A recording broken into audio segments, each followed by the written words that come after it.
You are listening to Infinite Plane Radio. Stick around for live call-in shows. Stay for the music and recent replays.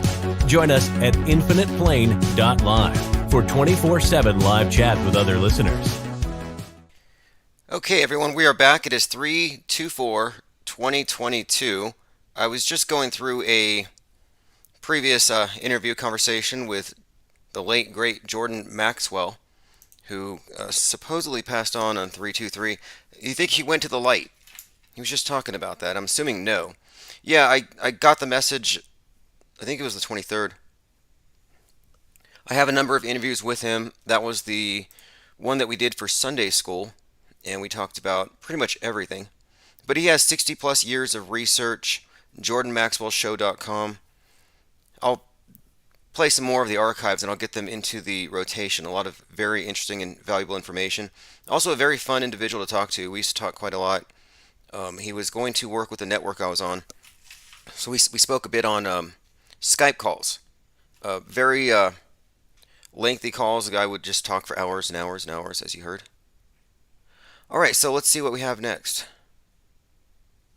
Okay, so the next thing is this. I wrote a book, an ebook, about the Mandela effect and what I think it actually is. And this is one of those things that it's not a nothing. I actually think it's a psyop. I think it's an operation. And I'll explain why. So I put out a book just to put all my thoughts down, and it's about 24 pages. Let me read you the table of contents. The Mandela effect, psyop, debunked. And here are the chapters. Mandela effect as magic trick. Everybody knows. Dismissed for lack of evidence. The miracle effect. What causes the Mandela effect? Interrogator bias. Misinformed consensus. To believe or to perceive. The Mandela effect as sabotage against truthers. And debunked Mandela effect claims. So, I put a link in the chat if you want to download the ebook. Now this ebook is the final nail in the Mandela effect coffin. It truly is. You know, the Mandela effect is one of these things that, it pretends to be supernatural, but at the same time it's a conspiracy theory, and I kind of say you can't have both. True media analysis, breaking down fake news, requires that you have something real to compare it to. You can't call the news a hoax or the news is fake if reality is fake. So that's where I want to start with this. So the Mandela effect psyop, I believe, is actually part of a sabotage operation designed to intellectually sabotage, not just discredit people in the eyes of the consensus, but I mean it's a mental sabotage. This would be malinformation. And I think it's purposeful. So let's go ahead and start. I'm just going to go through the entire book here. Again, if you want to download it, if you want to read it. Rich Flat says, some have gotten scary obsessed with the Mandela. Yeah, absolutely. And that's what we're talking about here, how it's become something more than just a conspiracy theory. It's more of a movement, but what is it really about? So let's start with this. Mandela effect as magic trick. So the adherents claim that this is reality shifting in a supernatural way, and it manifests discrepancies in our respective realities. But the trouble is, nobody seems to notice except for them. So the Mandela affected are having to convince everybody else of their claims. So one group of people is aware of the reality shifts, and the unaware are still living in the changed reality. They just don't know it. So they'll say that you just don't know things are changing. So, for instance, in the worldview of the Mandela effect, Jif peanut butter used to be Jiffy. It changed, and nobody noticed until now. And it's not just the Jif. Additional Mandela effects are discovered all the time, or so they believe. But what is really going on? Is reality shifting logo by logo, phrase by phrase, event by event? A more likely and simpler explanation is that we're examining the equivalent of a magic trick. And that's what I'm saying here. I'm saying we're looking at a magic trick that's been miscontextualized. I mean, imagine if you went to church and your priest is up there after passing out Holy Communion and he does some card trick and you can't explain how he guessed the card in the nun's hand or whatever. It doesn't make it real, but you can't question him because he's up on a stage. He sets the dynamic. And that's what we're looking at here. It's about the dynamic between the person who is supposedly affected by this thing and the person who's asking them, the interrogator. This is where they create it, as you'll see. Magicians don't tell their secrets in order to maintain a pool of ignorant, trickable people that don't know how it works. Magic shows are delightful precisely because it's amusing how easily our perceptions can be toyed with. However, nobody exits the magic show convinced of anything other than well-performed illusions. No, he didn't really saw that lady in half. Now, this explains why, when they bring it to the attention of others, it is found that other people are also Mandela affected, only they didn't know it. The believer becomes an evangelist for the movement, beguiling others with a simple trick to convince them that they too have experienced these, quote, changes. So if this is true, it would prove that reality is in flux, it's a simulation, and facts are not objective. And so this is a conundrum for the truther, for how can there be any truth if reality is altering all the time? Does it really matter if the media lies, when reality itself lies? Thankfully, it's not true. I can prove it. But for the sake of discussion, I want to point out why it's a good thing that it's not true. I will also reveal who benefits from promulgating the Mandela effect as a real supernatural phenomenon. It's as though the F students are conspiring to claim that they are the A students by asserting that the answers to the test changed, and that they, not the A students, deserve a passing grade. And the trouble with this argument is that it's based upon consensus, which is already logically fallacious to say everybody knows, but it's just not even true with the Mandela effect. Not everybody knows. Otherwise, they wouldn't have to go tell everybody about it. So the next chapter, everybody knows. Much of the argumentation used by the Mandela effect pushers rests upon the authority of collective memory. Citing collective memory, the idea that everybody remembers, is logically fallacious in itself. For one thing, if there is a collective memory, as the Mendoozled will claim, then why do only a small percentage of the population notice? An argumentum ad populum is a fallacious argument that is based on affirming something's real or better because the majority thinks so. So if you're going to say the Mandela effect is real for this reason, then you must accept the same argument when cited in favor of global warming, moon landings, and the consensus reality in general. Everybody knows the Earth is a ball. In other words, if you're going to cite majority agreement, then you've lost, as the Mandela effect is specifically not a collective experience. The Mendoozled will claim that everyone is affected, but they're in denial, rather than addressing the fact that it's just not a universal and obvious effect. Now, real science becomes fake science when arguments based on consensus belief replace observational data. 97% of the scientists believe in global warming, therefore it's real. Well, this doesn't invalidate the 3% that have reasons not to believe. Asserting the majority supports one position is not a good argument. Dismissed for lack of evidence. What can be asserted without evidence can be dismissed without evidence. Hitchens' razor. So extraordinary claims, and Hitchens, by the way, one of these atheists, along with Richard Dawkins, Sam Harris, and others, would go debate the merits of faith and religious beliefs and questioning the miracles of the various religions out there. Yesterday was World Atheist Day. I'm not an atheist, but their arguments are very useful for deconstructing religions, because I'm definitely not with the religions. And the atheists themselves often fall prey to the default religion, where they think, okay, these archaic religions are bad, so I'll go with the scientific one.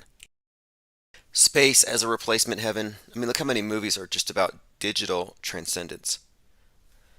So when someone calls themselves an atheist, I hear it in quotes. Like, atheist to what? Atheist to these old world gods, but you still worship the new one?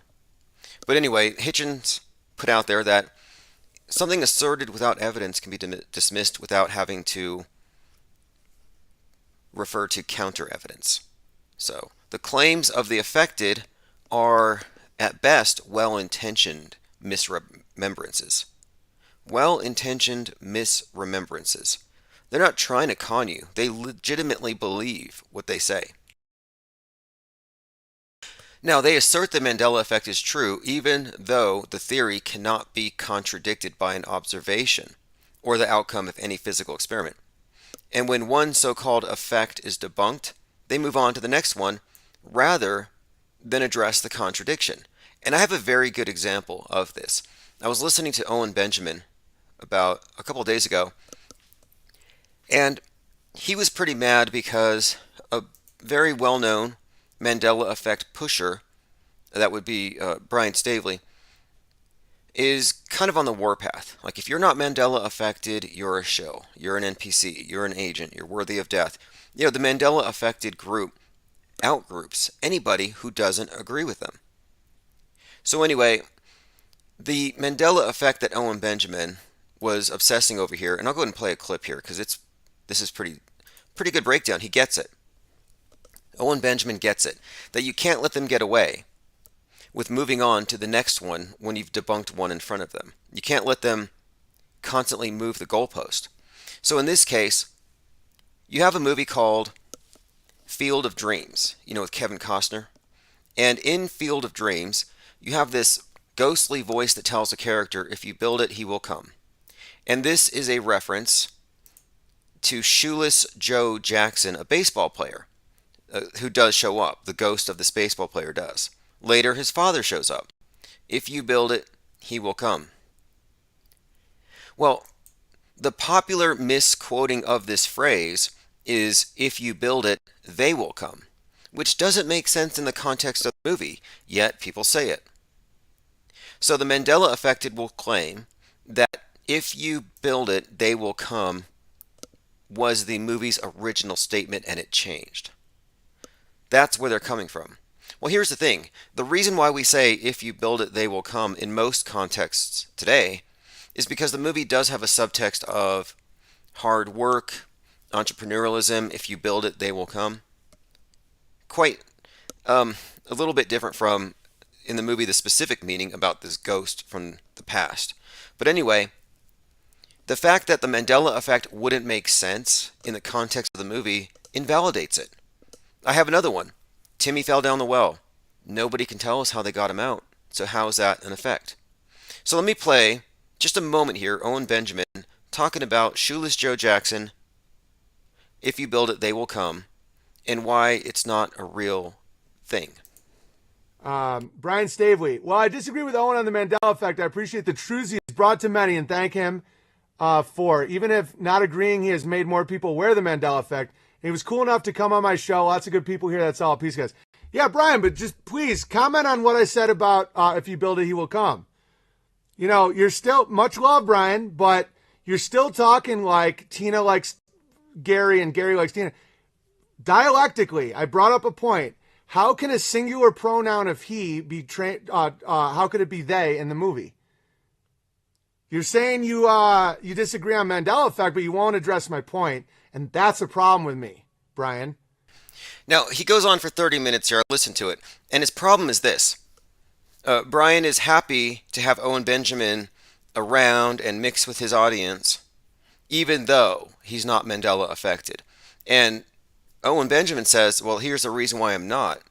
And Brian won't address this point. So I'm going to play a couple more minutes here, but he really goes on for about half an hour because it is that important of a point. And I'll get into this in the book here, but let me play this again. And if you're going to be a truther, be a truther. Don't be Tina likes Kelly. I'm 99% sure I threw tomatoes at Owen at the fair and he destroyed me with his humor. Now, O.J. Fepe here says, the purpose of the Mandela effect is to blackwash the no planes on 9/11 fact with the Mandela psyop. Yeah, that's kind of what I thought. Okay, let's listen to Owen Benjamin for another minute here. Say this about Brian Stavely. And dude, I like that I did a show. I like that I think about it, but address my point. If you build it, he will come is a singular pronoun that had to do with Shoeless Joe Jackson and then his father. I believed it was they for over a year, and I freaked out on anyone who didn't agree with me. So don't think I'm coming from an outsider's perspective. So he admits that he was fooled by this. It tricked him, and he debated about this stuff until he cracked it, which he figured this thing out. He figured out how the Mandela effect works, that these memories are shallow. Everybody knows Timmy fell down the well. Really, how did they get him out? Was it a rope? Did Lassie go down and get him? How did he get out? They draw a blank. Perspective. When Ray is sitting at and address this issue or you lose your street cred. This is a fact. Any truther will tell you. Once a truther won't address something, once Steven Crowder wouldn't talk about Teva Pharmaceuticals being out of Israel, he lost street credibility because he wasn't really a truther. Now, you may still disagree with me, but address the point I made. Don't just say, oh, we may disagree, but we all like each other. No, I'm not here to make friends. I have plenty of friends. I'm here to find out the truth before I die. That's my goal.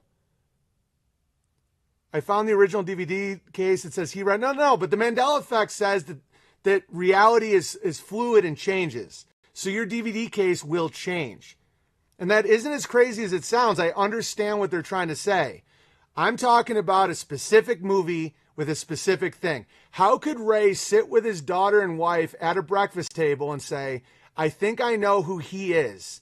It is Shoeless Joe Jackson. Okay, so again, his point here is that Brian is not being intellectually honest, nor are any of the Mandela effect pushers. And two, the context of the movie. If you put the Mandela effect in the context of the movie, it no longer makes any sense. Okay, so let us move on. Let's go back to the book. Again, if you want to read the book, I put the link in the chat below. The book is called The Mandela Effect Debunked, and I think this is the final nail in Nelson Mandela's coffin. Okay, so let's move on. Okay, we're talking about Hitchens' razor. Something asserted without evidence can be dismissed without evidence. Okay, here we go. For example, they claim Timmy fell down the well, referring to a character from the television show Lassie. They will assert that, quote, everybody knows, and yet when you ask them how Timmy was rescued from the well, there's no reply. Try it, ask one. They have no memory of Timmy leaving the well. Was it a crane? Was it a rope? What happened? They remembered, and this is what actually happened. They remembered hearing about Timmy falling down the well from popular misconceptions and from television spoofs. This leads them to believe they have an actual memory in there, where there's only a foggy recollection attached to a popular misconception. So a foggy memory attached to a popular misconception would just sit there. But then somebody with a Mandela effect agenda comes up and asks you, do you remember Timmy falling down the well? Yes or no? The false binary and the dynamic they set up is what creates this effect. And we'll get into that. Bottom line, the person making the claim owns the burden of proof. There's no obligation on behalf of the skeptic to provide evidence to a counterclaim. Occam's and Hitchens' razors are enough. And, this is another point. The reason why I even did this, I was listening to Stavely last night calling me, not me specifically, but everybody who doesn't believe in this thing, a liar. He said, deniers are liars. And I sort of resented that. So I thought, if he's going to call me a liar, then he's putting the burden of proof on me, and I'm just going to call Hitchens' razor. The burden of proof isn't mine. It's not. It's just not. It's his. Oh, so what's more likely? And this is Occam's razor. So what's more likely? You misspelled a word or the dictionary changed and you're the only one that noticed? So Occam's razor would say that the likeliest explanation for a perceived discrepancy is human error. But the Mandela effect would choose to go with the explanation that involves the entire universe changing. So what's more likely? That a dictionary spelling for a word changed or that I misspelled something? There's the dilemma versus dilemma. This is a Mandela effect. Is it one M's or two M's in dilemma? The claim that the second M in dilemma is new. So they say that's a Mandela effect. It didn't used to have two M's. So my refutation would be, it's not a common word and it's ambiguous. How many times have you actually typed or written the word dilemma in your life? The idea that you would not get it wrong ever, or that you might have memorized it wrong, it's not that much of a stretch versus the universe just changed. That is a stretch. And for me to take these word change Mandela effects seriously, I would need to know that the claimants were spelling bee champions. Is Brian Stavely a spelling bee champ? I see many misspellings on his page. I go to their YouTube channels, I see constantly misspelled words. So for me, that kind of discredits them as perfect witnesses. Next chapter, the miracle effect. A miracle is an extraordinary and astonishing happening that is attributed to the presence and action of ultimate or divine power. Why do people want the Mandela effect to be true? Because it's miraculous. People choose to believe in miracles for many reasons. It's an escape from the objective reality over which we're seemingly powerless. Miracles make us players in a bigger and cosmic game. Miracles are comforting, validating, life-changing. The Mandela effect, also known as ME by the believers, is a miraculous occurrence. I think it's funny that they call it the ME, because think about it, it's me. It's all about me. The Mandela effect is the most solipsistic, self-centered perspective you could have. Like, oh, I don't make errors. I don't make mistakes. My memory is never wrong. It's everybody else that's wrong. That to me is very me-centric. So the Mandela effect, I like to call it the me effect, because it's almost like the mindset of a perpetual toddler or something. The sense that others have consciousness doesn't quite enter, which is why they're often dehumanizing people. They're saying, oh, they're not Mandela affected because they're zombies. They're NPCs. Well, I'm not an NPC, and I'm not a liar. I just know that this thing can be reverse engineered. And so far, no Mandela affectee has thanked me for this yet. Okay, so they want to believe in it because to experience a Mandela effect is to have penetrated the programming of the matrix, to have gleaned insights into the shifting subjective nature of our holographic reality. Now, miracles have traditionally always been associated with religions, and these are their claims to authenticity. And the performance of miracles in front of witnesses is all it takes to start a cult of believers.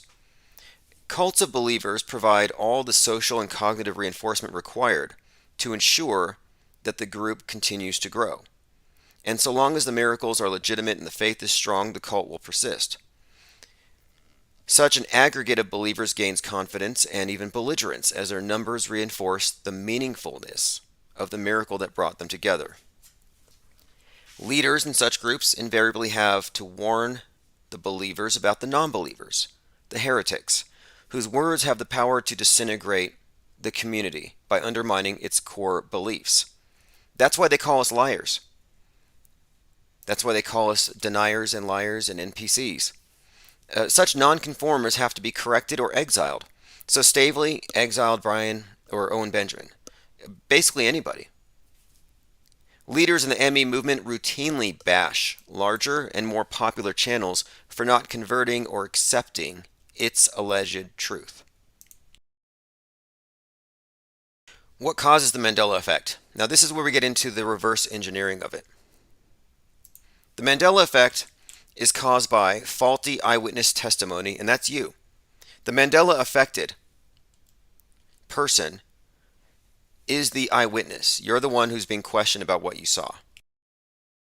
So you're 2 years old, 3 years old, There's a box of cereal in front of you, Fruit Loops, spelled OO or UI. How did they spell fruit on that box? This is what they're doing. So the Mandela effect is caused by faulty eyewitness testimony. And by the way, that's kind of a redundancy.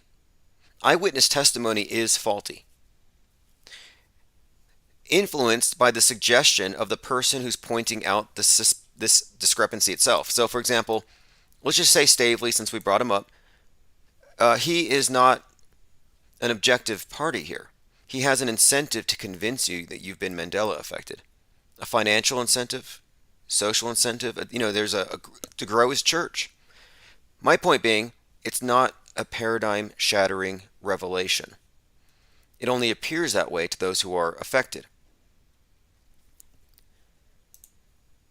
Eric says, I'm craving peanut butter for some reason.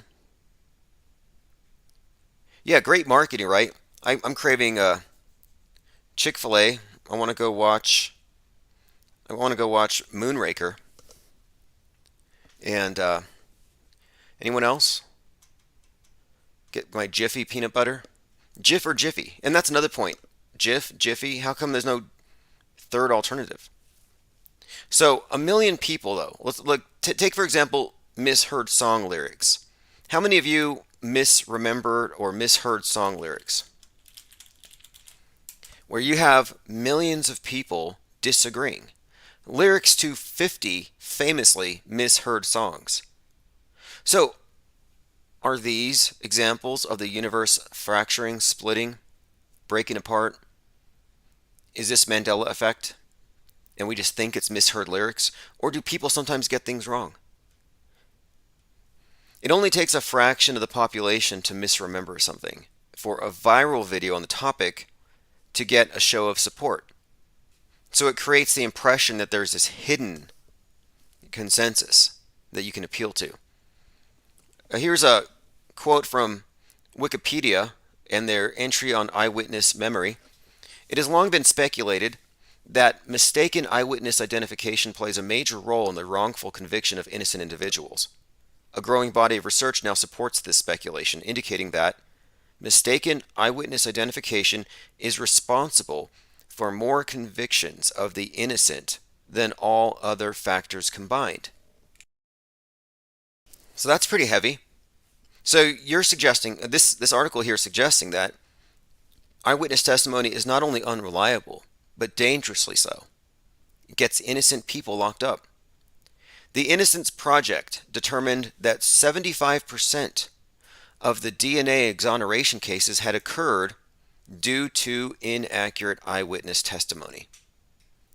It is important to inform the public about the flawed nature of eyewitness memory and the difficulty relating it in the criminal justice system so that the eyewitness accounts are not viewed as the absolute truth.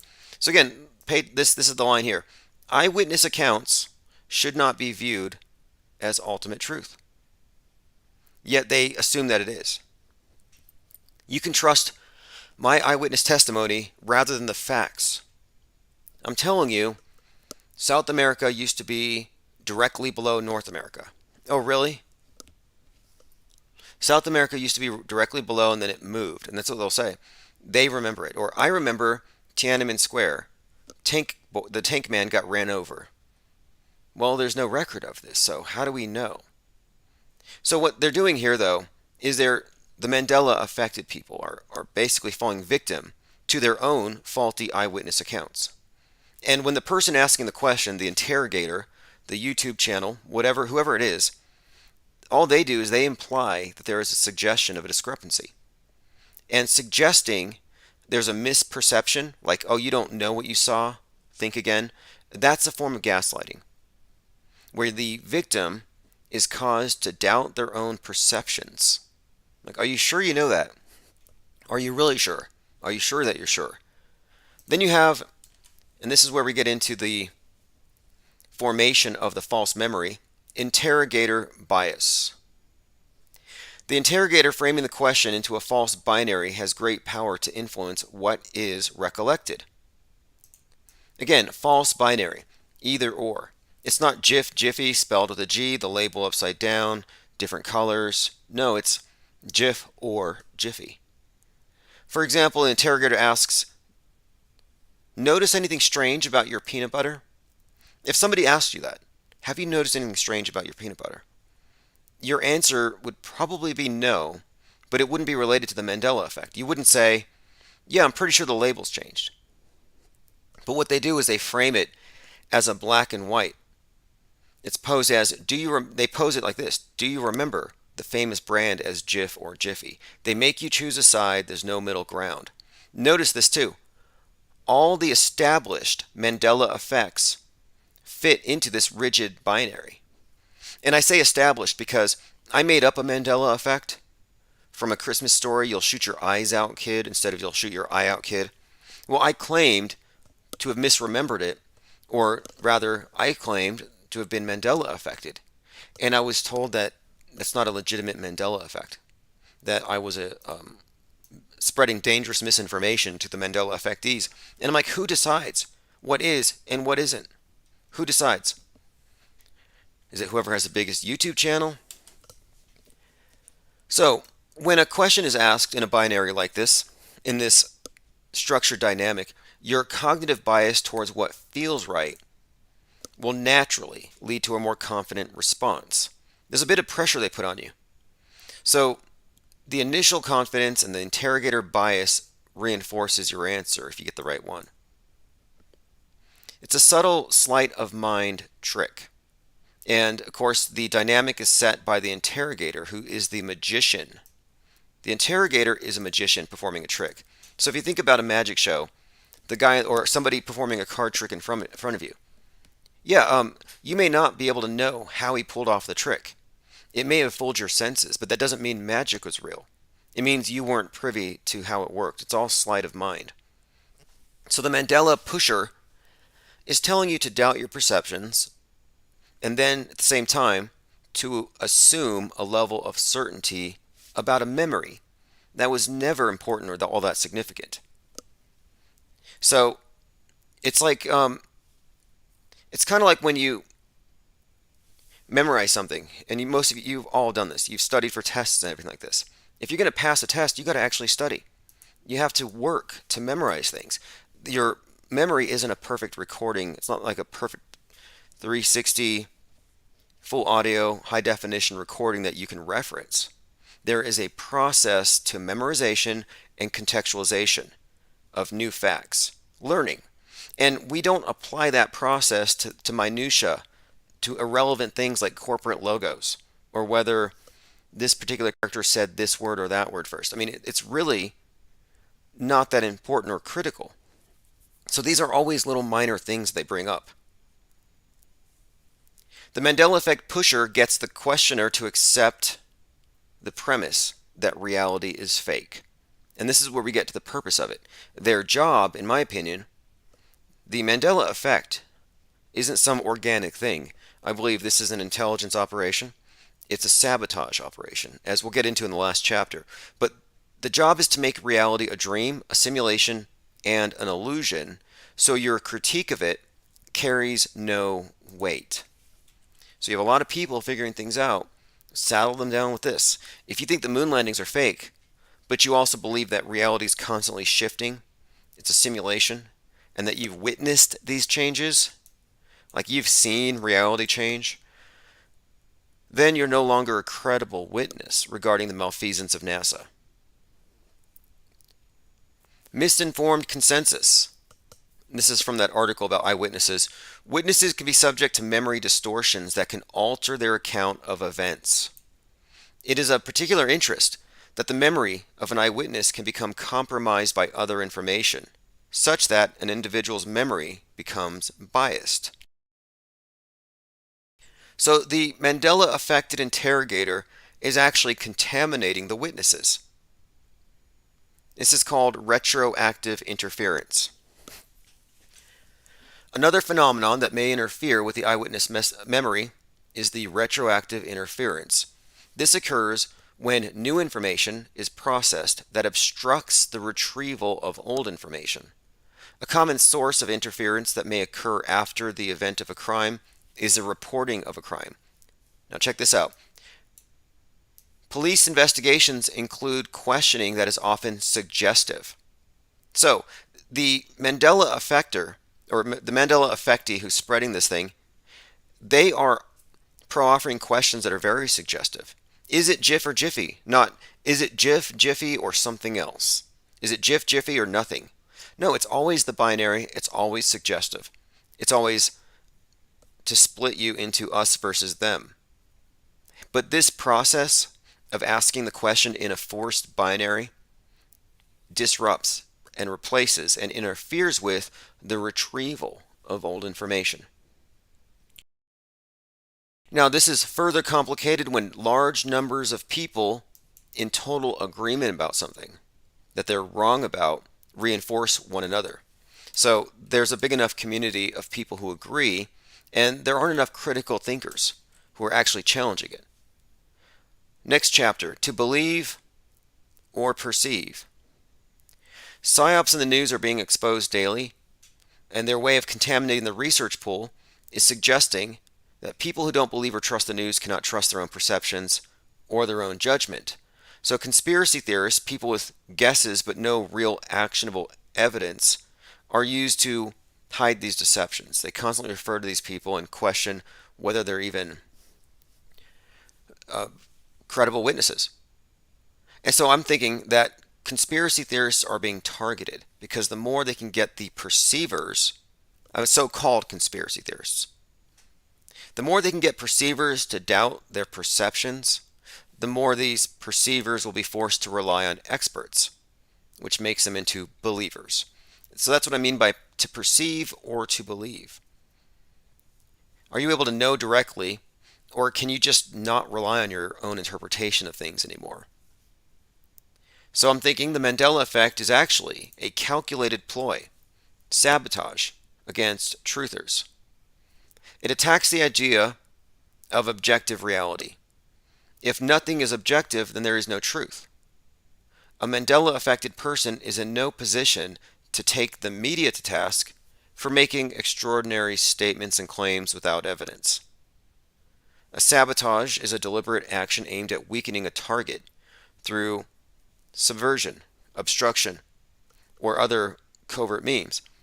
So you're talking about, I'm thinking again, a deliberate effort here to taint the meme pools, to taint the research communities, to taint the perceptions of individuals who can see how fake things are. So either reality is fake or the media is. But deconstructing the media is a science and an art. And it's based on a careful parsing of the available facts. And it requires a clear perception of reality. Those of you who can see through 9/11, who can see through the Sandy Hooks, the Parklands, the psyops, the pandemics, if you can see through that stuff, you have clear perception. You have a clear perception of reality. And that's what you need to deconstruct fake reality or fake news, to deconstruct the imposition they put onto reality. If you want to see through the world stage, you have to have a very sober appreciation of what is and isn't real. By contrast, the Mandela effect is in denial of reality as it exists. So you just can't say the news is fake unless there's a real world to compare it to. And this is why I'm suggesting here that the Mandela effect is being spread, to pull the rug from beneath those that see too clearly. It's a covert, subversive act of sabotage. I believe it's a psyop. So here are some debunked Mandela effect claims. Dolly never had braces. If she did, they would have been apparent and relevant throughout the entire film, not just that one scene in question. And by the way, Brian Staveley has never watched Moonraker. 2. If Timmy fell down the well, how did they get him out? Still no answers. Ed McMahon's big checks were not from Publishers Clearinghouse. There's overwhelming evidence showing, there's conclusive evidence showing that Ed was with American Family Publishing. The Berenstain Bears was once the Berenstain Bears, right? Wrong. But what are you supposed to do? Are you supposed to expect 100% of children to recall the spelling of a unique and ambiguously spelled name perfectly? Little kids are reading these books. You got Berenstain, Berenstain. These are 12-lettered names? I mean, these are long words for children, long names, and they're ambiguous. So the idea that children could be that you can rely upon your childhood memory to tell you for sure, no way. Looney Tunes was never Looney Tunes. Okay, Looney Tunes, Tunes, was never Looney Tunes, as in cartoons, Toons. So Looney Tunes was always about the music. And so the Mandela effect will claim, the Mandela affected, the Manduzled will say, oh, it used to be Looney Tunes, like cartoons, now it's tunes like music. Wrong. Looney Tunes, like Merry Melodies, is a reference to the wacky musical soundtracks to these cartoons. It's not a reference to the cartoons as tunes. Here's one we talked about. We referenced Owen Benjamin's breakdown. The film Field of Dreams depicts Kevin Costner's character Ray being told by a ghostly voice, if you build it, he will come, referring to baseball legend Shoeless Joe Jackson. The Mandela effect claims, if you build it, they will come, was the original statement. But that's contradicted by the context of the movie about being a reference to a specific dead baseball legend. But people still use the misquoted line, if you build it, they will come, as an expression about entrepreneurialism, hard work, attracting customers. Because the movie did have a strong subtext about the value of hard work. If you build it, they will come. It's a nice expression. Sex and the City was never Sex in the City. Now, what you won't find is you won't find a single Mandela effectee that actually watched the entire series. So what makes them the authority? Febreze. Febreze is used by stoners to clear the scent of weed smoke from their vehicles. The Mandela effect claims that it was once Febreze with two E's instead of one E. This is an obvious misremembrance. This is ambiguous.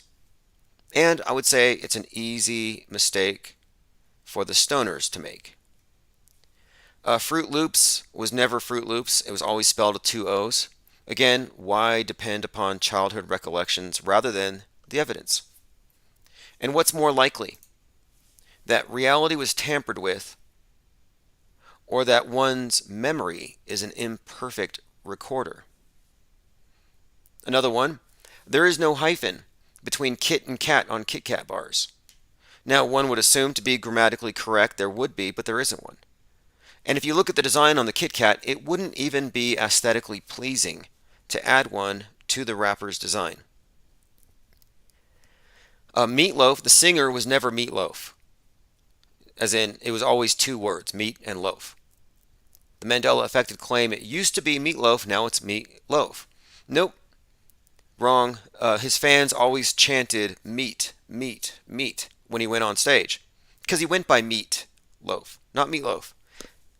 Meatloaf commented on how irate that misconception made him.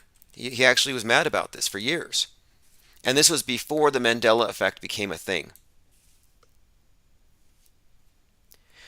They claim Jesus hanged on a tree, not on a cross, that the Bible changed. Well, if that was true, then why aren't there trees on top of all the churches instead of crosses? Why aren't crucifixes trees, little trees around your necks? Sometimes what we think should be isn't what is. This shouldn't cause an existential crisis or a religious conversion. What the Mandela effect don't ask is, why does every example of this reality shifting only involve one detail and only one alternative? Why the forced binary? If reality let's say this is true, if reality is shifting, then why wouldn't we have multiple versions of every one of these Mandela effects? So unlike other conspiracy theories, the Mandela effect is not rooted in evidence, but rather a perceived lack of evidence. They see the lack of evidence as somehow confirming that something had changed. It induces a confirmation bias, run amok, that results in an extreme sense of certainty. So I have maintained that faith is a mind killer. It's knowledge that sets the mind free. And I find this to be very pertinent here because the Mandela affected are faithful that they're correct and that the non-believers are wrong. They're faithful because they don't have direct knowledge. They believe the consensus is on their side, and every new person that falls for this confirms their bias further. The Mandela effect is in fact nothing more than a miscontextualized magic trick. That's what it comes down to. It's a miscontextualized magic trick. The magician is the interrogator with an agenda, offering a very suggestive set of questions designed to elicit some very specific responses. The Mandela effect is a magic trick. It poses as a miracle, it poses as something even supernatural, but it is in fact nothing more than a psychological operation. And I'm going to close this segment with, it's easier to fool people than convince them that they've been fooled. Okay, so we will be back later on this evening to take calls. I put a link in the chat if you want to download the ebook and share it with somebody who's been mandoozled. Save their minds. Or don't. This is, again, I'm going to just go back to the 24/7, and then right after, we'll be back to take calls. So probably in about 90 minutes or so, we'll be live, open phones. We'll talk about Jordan Maxwell. We'll talk about the Mandela effect and anything else that crosses your mind. Anyway, thanks everyone for joining. We'll be back shortly. I'm going to put it to some of the replays here, some music, etc.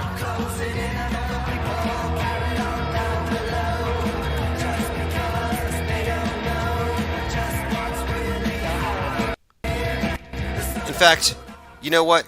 I would be remiss if I didn't close off this particular segment here with a track by One-Eyed Jack and the Shells, Ed McMahon. Let's just go ahead and go to that track, and then I'll turn it on to the 24/7. And yeah, we'll be back shortly. Thanks everyone who's joined us here. I see a lot of people here in the chat. You can get the book, get the ebook at timosman.win. Also, if you're on the Patreon, I sent a link. And is it in our interest to debunk it? I would say so. You know, we're talking about a deliberate attempt to sow confusion and also to discredit further any perceivers. Oh, we have one can see. We have one that can see here. There's a group of them. Let's feed them something that will completely nullify all of their astute observations. I agree with the commenter in the chat earlier who had said that the Mandela effect almost seems like it showed up to discredit people such as those who noticed that there were no planes on 9/11/2001. All right, Ed McMahon, have a great night. We'll be back later.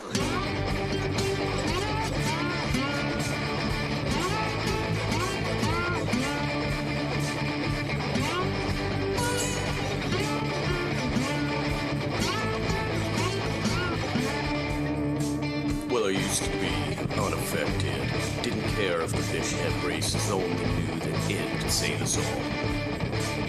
What is real? I don't know.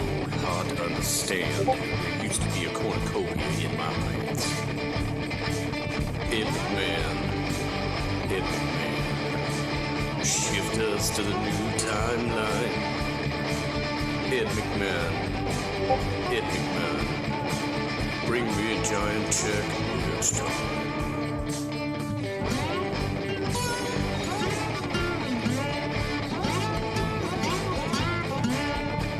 Well, trouble ain't what people don't know, it's what they know. That ain't so, said the OG Cress's acting opera man. It's a miracle, it's true. I know my memories ain't no fool. I've seen the Chinese dude get mowed down by the tank. Seen it on TV, feeding Bates and Smiley and a double bind. They got your mind in and a tasty cup of noodles for your soul.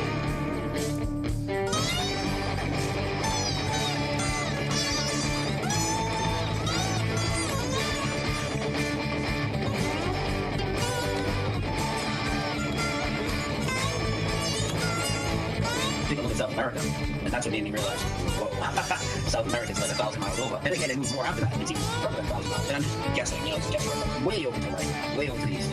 And, where I come from, I believe that's still where I come from. I believe this reality is even flux. Absolutely. We're going to talk about flip-flops as well.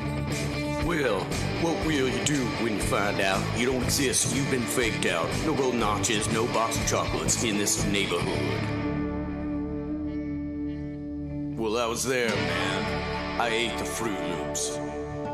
I seen that movie with Tom Cruise. Please don't take these precious memories from my heart. Ed McMahon. Go ahead and leave the gaslight on. Ed McMahon. Go ahead and leave the gaslight on. Ed McMahon. Go ahead and leave the gaslight on. Get into a little phrase that I like to say, called everyone knows, because it seems to trigger the trolls and deniers. And they literally go around and, these Mandela effect deniers will go around and they'll make videos about how Brian Staley goes around and says everybody knows, we are the best. We're going to talk about that today. How we are the best, everybody knows. And you can put the two together and it says everybody knows we are the best, right? Fucking double bang for the buck, you know what I mean, baby?